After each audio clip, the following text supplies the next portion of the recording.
Horses in Red Dead Online are pretty amazing, and it's very impressive that Rockstar Games managed to create these horses and put them in such an immersive environment. And horses are actually the main source of transport in Red Dead Redemption 2, making them really common to be used by players. And in today's video, we're actually going to be looking at how horses were created. Now, some of you may remember this was actually the first video I uploaded on this channel, but to be honest, that video wasn't very good, and yeah, I just did not do a good job of that video at all. So we're going to sort of be redoing that video, but in a different style. Since that video was made about 10 months ago, I'm going to be switching things up, and instead I'm going to actually just be walking through this GDC presentation. A link to this can be found in the description. This is from 2021, but I'm just going to be looking through each of the slides with you guys and sort of reacting to it with you. So this will just be a screen recording, really. I'm not going to be doing a voiceover or anything like that, so I apologise for any stuttering or anything like that. But we can just get straight into this, to be honest. But just for that, please be sure to like, subscribe, and hit the notification bell so you don't miss any content just like this. So here we have the PDF, and this is a GDC that Rockstar Games did. We had Tobias, he's the lead AI and gameplay programmer at Rockstar Games, and this was making the believable horses of Red Dead Redemption 2. So here, this is an overview of what they'll be going through: the starting out, the freedom of movement, gait, speed and responsiveness, riders and sync, environmental awareness, personality, breeds, and a wrap-up. So here we go, we are on the starting out. So these were their goals. They wanted to live up to the memories of Red Dead Redemption, the best supporting role to Arthur Morgan's lead, huge variation in terrain, ground characters in the world, encourage player bonds with the horse. So as you can see, these are the main goals they wanted, to be able to create these amazing horses. Obviously, Red Dead Redemption was a massive game and it did very well back in 2010. So they wanted to, exceed the expectations really and make a better game than Red Dead Redemption. And yeah, if you played the game, then you'll know they did just that. And obviously, the horse was actually very close to Arthur Morgan. This will be a bit of a spoiler, so if you don't want any Red Dead Redemption 2 spoilers, then don't watch the rest of this. But near the end of chapter 6, obviously Arthur Morgan's horse dies, and he actually has a moment where he appreciates his horse, and that's a moment where you realise that your horse is actually one of Arthur's best companions. And so here we are on starting out. A big revamp of systems from GTA 5. Obviously, GTA 5 was the game that Rockstar created before Red Dead Redemption 2, and there's definitely a big step up there.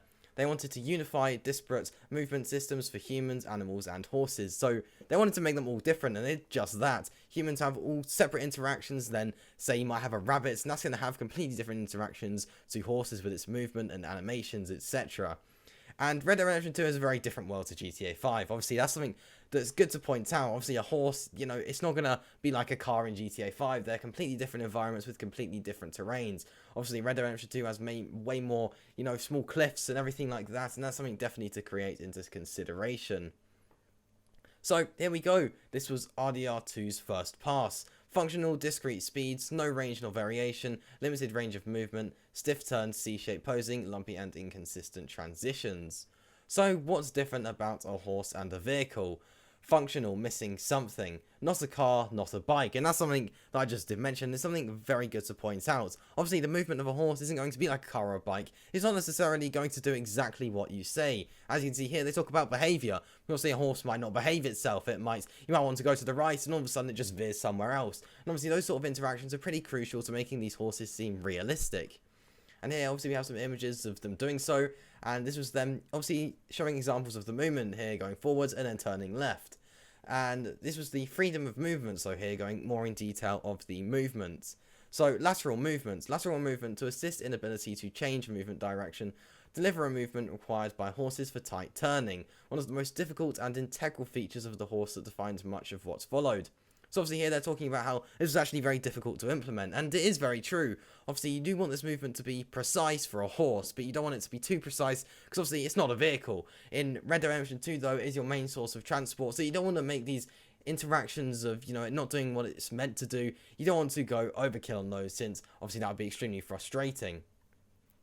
So this is problem with blend trees, scale badly with further assets and dimensions. Explicit parameterization, mapping input to blend weights, notable performance issues as we made increasingly complicated animation trees. Obviously, Red Dead Redemption 2 is a very intense game to run, and having all of this programming, obviously I'm no expert on this really, to be honest, but having all of this programming is going to make the game more and more demanding. As you can see, they were having quite a few issues with this, and it was scaled badly with further assets and dimensions. Here you have Arthur Morgan's beard, obviously that does grow, so obviously all of these things, and here you've got a bit of an example there. It all takes a lot of assets, and it's going to be very complicated, as it says there.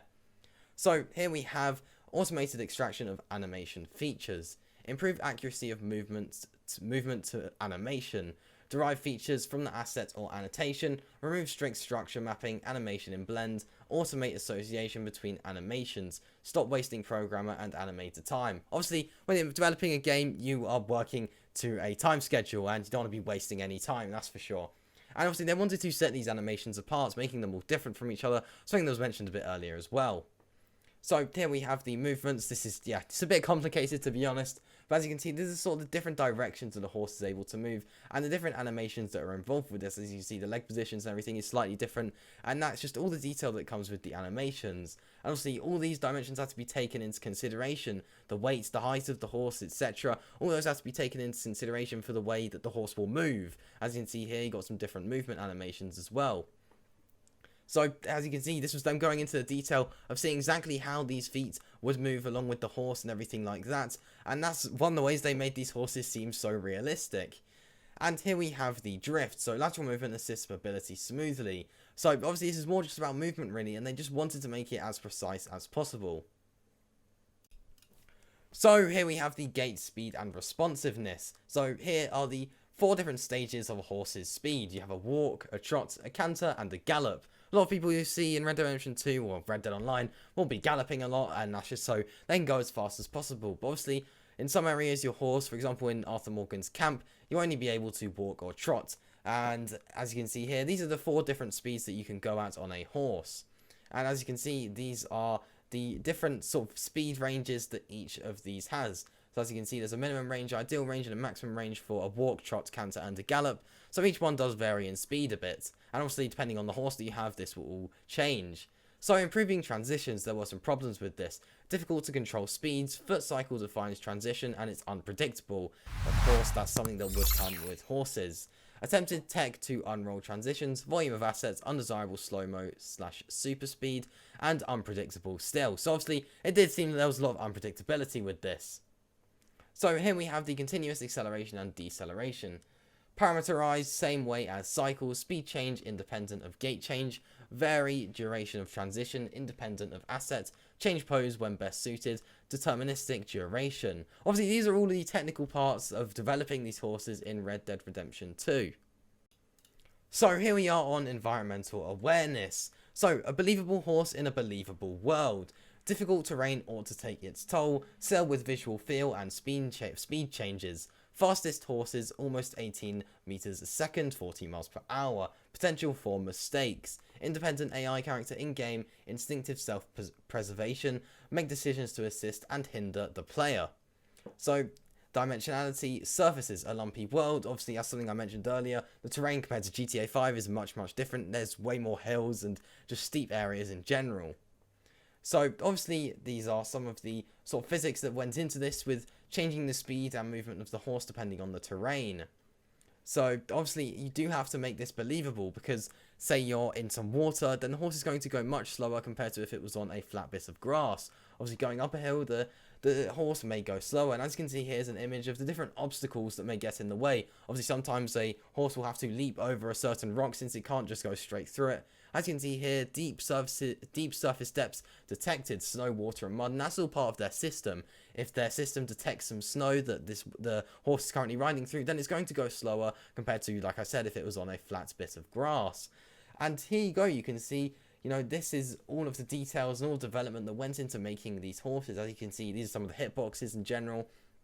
And, you know, this is basically everything that went into making these horses seem realistic within the environments. And obviously the speed and effort, and like I said, different speeds will depend on the terrain and obviously the horse. So here we have the cliff stopping. So if you were to ride with your horse up to a cliff, then your horse would just stop and actually save your life. So here is some of the marking up that they had to do to make sure that this works. And here's an example of the horse stopping at the edge of a cliff. So now we're on to personality. And as you can see, if you did have a horse there, there's a chance that it will kick you off. So, for example, if Arthur Morgan was to trigger negative behaviour, then this horse may become uncontrolled, and it may just actually attack you. So, obviously, predators, guns, and the rider's general handling will all impact the horse's behaviour and how agitated it will get. And obviously, here you can see the development that went into this. So obviously the well-being and the low health and low stamina will have impacts on how your horse will behave. If your horse isn't being taken care of well, for example, if you're not cleaning it and everything, then this horse is going to be sad.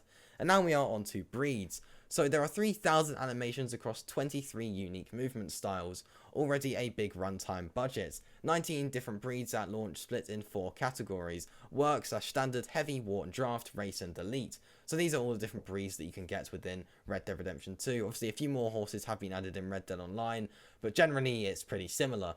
So the breeds, there are variations in acceleration and deceleration, there's a variation in responsiveness, and the preferred speed ranges are also varied. Obviously they all have their different strengths and weaknesses, and here is a standard, heavy, race and elite. These are different types of horses, and obviously they vary in size, and the movement of this horse will all vary because obviously they do vary in size. So as you can see, this is all of the detail that went into making these horses, and it is really, really impressive.